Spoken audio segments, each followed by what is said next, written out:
اعوذ باللہ من الشیطان الرجیم بسم اللہ الرحمن الرحیم۔ سورۃ تحریم کی آخری آیتیں پڑھ رہا ہوں۔ یا ایہا الذین آمنوا قوا انفسکم واہلیکم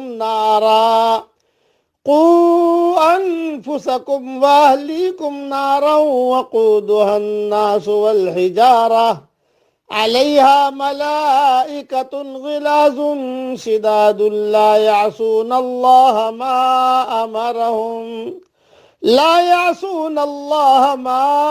امرہم ویفعلون ما یؤمرون۔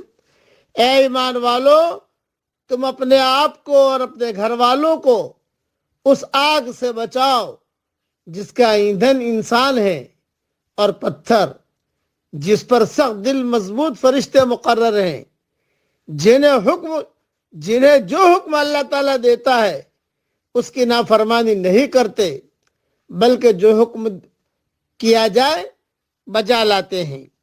یا ایہا الذین کفروا لا تعتذروا اليوم، اے بے ایمانو، تم آج عذر معذرت مت کرو۔ انما تجزون ما کنتم تعملون، تمہیں صرف تمہارے کرتوت کا بدلہ دیا جائے گا۔ تھوڑی تشریح سن لیجئے۔ مسند احمد میں رسول اللہ صلی اللہ علیہ وسلم کا ارشاد ہے کہ جب بچے 7 سال کے ہو جائیں انہیں نماز پڑھنے کو کہتے سنتے رہا کرو، اور جب 10 سال کے ہو جائیں اور نماز میں سستی کریں تو انہیں مار کر دھمکا کر پڑھاؤ۔ یہ حدیث ابو داؤد اور ترمذی میں بھی ہے۔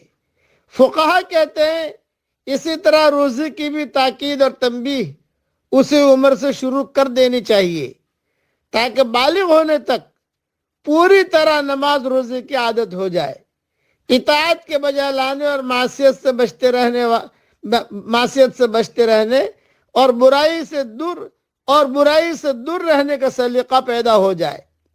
ان کاموں سے تم اور جہنم کی آگ سے بچ جاؤ گے جس آگ کا ایندھن انسانوں کے جسم اور پتھر ہیں۔ ان چیزوں سے یہ آگ سلگائی گئی ہے، فی الخیال کر لو کہ یہ آگ کس قدر تیز ہوگی۔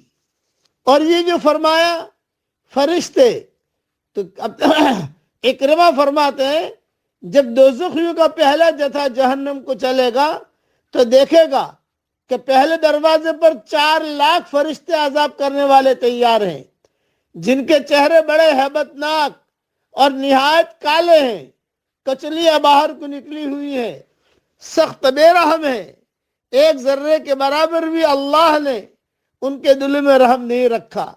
اس قدر جسیم ہے کہ اگر کوئی پرندہ ان کے کندھے سے اڑ کر دوسرے کندھے تک پہنچنا چاہے تو 2 مہینے گزر جائیں، پھر دروازے پر 19 فرشتے پائیں گے جن کے سینوں کی چوڑائی 70 سال کی راہ ہے۔ پھر ایک دروازے سے دوسرے دروازے کی طرف دھکیل دیے جائیں گے۔ 500 سال تک گرتے رہنے کے بعد دوسرا دروازہ آئے گا، وہاں بھی ایسے ہی، اور اتنی فرشتوں کو موجود پائیں گے۔ اسی طرح ہر دروازے پر یہ فرشتے اللہ تعالیٰ کے فرمان کے تابع ہیں۔ ادھر فرمایا گیا، ادھر انہوں نے عمل شروع کر دیا۔ ان کا نام زبانیہ ہے۔ اللہ ہمیں اپنے عذابوں سے اپنی پناہ دے، آمین۔ جہنم کے عذاب سے اللہ تعالیٰ ہم سب کی پوری حفاظت فرمائے۔ اب پڑھ لیجئے میرے ساتھ، رب اجعلنی مقیم الصلاۃ ومن ذریتی ربنا وتقبل دعاء۔ یہ پڑھتے رہنا چاہیے تاکہ اللہ ہماری اولادوں کو دیندار بنائے۔ یہ ابراہیم علیہ السلام کی دعا ہے، اس میں ابراہیمی نور ہے محمدی مہر کے ساتھ۔ اور میں دعا کرتا ہوں کہ اللہ ہماری قیامت تک کے آنے والی نسلوں میں کوئی بے نمازی پیدا نہ ہو، تو اس کی غیب سے صورتیں اور شکلیں پیدا فرما، آمین۔ وآخر دعوانا ان الحمد للہ رب العالمین۔